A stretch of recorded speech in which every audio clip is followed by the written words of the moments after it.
Ladies and gentlemen, welcome to the National Credit Union Foundation's 15th Annual Herb Wegner Memorial Awards Dinner.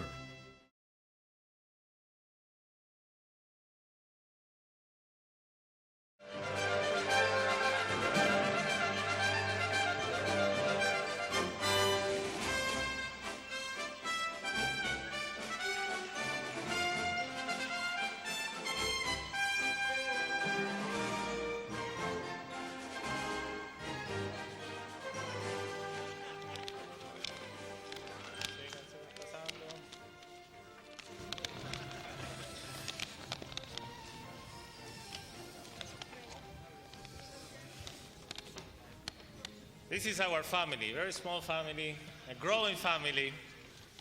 I hear that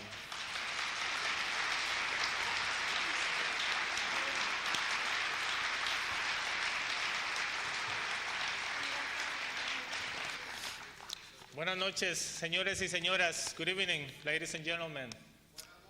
It's truly a pleasure and a great honor to be standing here before all of you. I hear some folks rumoring tonight that the credit union movement of the United States is developing kind of an accent, and I think the Herrera Wegner Award demonstrates that tonight. But I will argue that the credit union movement had always had an accent, and it's an accent on people, an accent on community. And there's so many people that we want to thank you. I don't know if I'm going to look at my remarks or not, but I'm so excited, and you excuse me if I'm going to try to stay behind my time limit here. But on behalf of the Latino Community Credit Union, more than 12,000 members that we have today,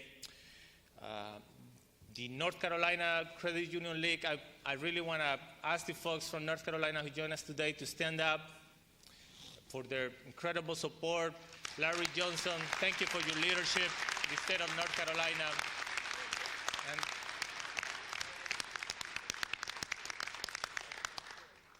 the National Credit Union Foundation, thank you. Without your financial support and your leadership, we will not be here before all of you. There's so many people, all the credit unions who have helped us get to where we are today. We are here because of many people, and I want to especially recognize our board of directors. It's a brilliant board of directors that we have. Raise your hands, those who were with us here today. People are very humble. The people who work the hardest, the people who really do this not for the money but for the people, which is the philosophy of our movement. It's the staff, people who come earlier, the people who live late. We're open on Mondays and Fridays until 7 p.m. The door is open until 7 p.m. Our staff doesn't go home until 8, 9 o'clock when the last person in the line has been served. We have a very heterogeneous staff. We have more than 16 different countries represented in our staff. We speak more than 5 languages among our members. And it's a very diverse and heterogeneous staff, but very, very homogeneous in one thing, is its commitment to serve our members, the people that we serve every day. And of course, also, we will not be here without all of you. And I want to especially recognize, and if you are brave enough, I would like to ask you to stand up. All those credit unions and all those supporters who put a deposit in the Latino Community Credit Union, please raise your hands or stand up. I guess people don't. Please. Thank you. Thank you so much for your support. Thank you for your continuing support.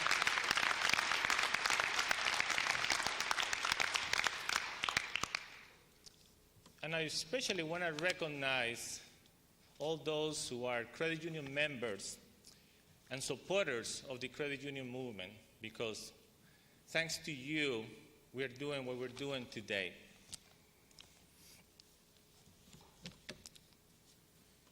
But you should know that this award is your award also. The story that you just heard is your story.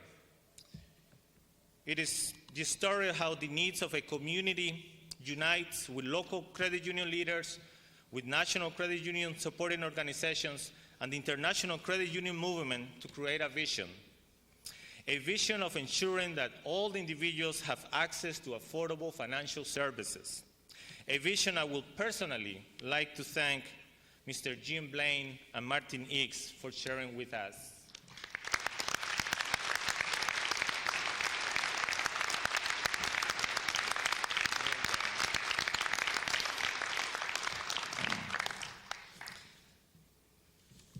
I am proud of what we have accomplished by serving the Latino community, and I am touched also to see hundreds of African immigrants choosing to become members of the Latino Community Credit Union, reflecting our commitment to serve all peoples, not just Latinos. Our life has been more profoundly touched by Federico Núñez, who is in a way embodies the heart and soul of the Latino Community Credit Union, a victim of crime who took a bullet in his back and lost the ability to walk, but he did not lose his dignity or his hope to achieve the American dream. While we have been encouraged to see similar efforts in the new Latino credit unions started across the country in different states, Oregon, Kentucky, Washington, and California, these efforts are not enough. We need you. The credit union leaders sitting here this evening to reconfirm your commitment to providing individuals with a hand up. In this great country, we still have too many individuals that are victims of predatory lending and predatory sending, that are trying to provide for their families here in the United States and abroad. Serving our nation 28 million immigrants, many of whose only forms of banking services are their mattresses and the check cashiers, provides an excellent opportunity for all of us to reach out to individuals, but we must do so sincerely and with solidarity. I urge you not to believe skeptics that will tell you Latino immigrants do not trust financial institutions because of bank failures abroad. This is an excuse for not wanting to serve immigrants. Multiple surveys suggest that only 3 to 9% of Latino immigrants do not trust financial institutions, and that the vast majority will favor having a bank account. The reason most Latino immigrants remain unbanked is that many do not feel accounts are accessible for individuals of modest means or believe they do not have the proper documentation to open a bank account. I want to encourage you to support a bill that is in Congress, Bill HR 773, that Representative from Texas, Hinojosa, has introduced in Congress to take care of this issue. I would like to take just the last couple of minutes to address an issue that is close to my heart and at the forefront of our national agenda: immigration and the treatment of immigrants.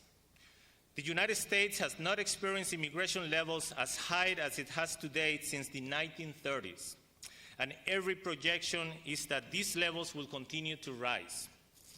Most of us come from immigrant families, and our country, the great melting pot, is a system which will not function without the influx of individuals. Unfortunately, our country, the oldest democracy in the face of the earth, is now under threat. But as we defend our nation, we must remember the words of the former INS commissioner in the days following September 11th. Immigrants did not commit these brutal acts. Terrorists did. Thank you.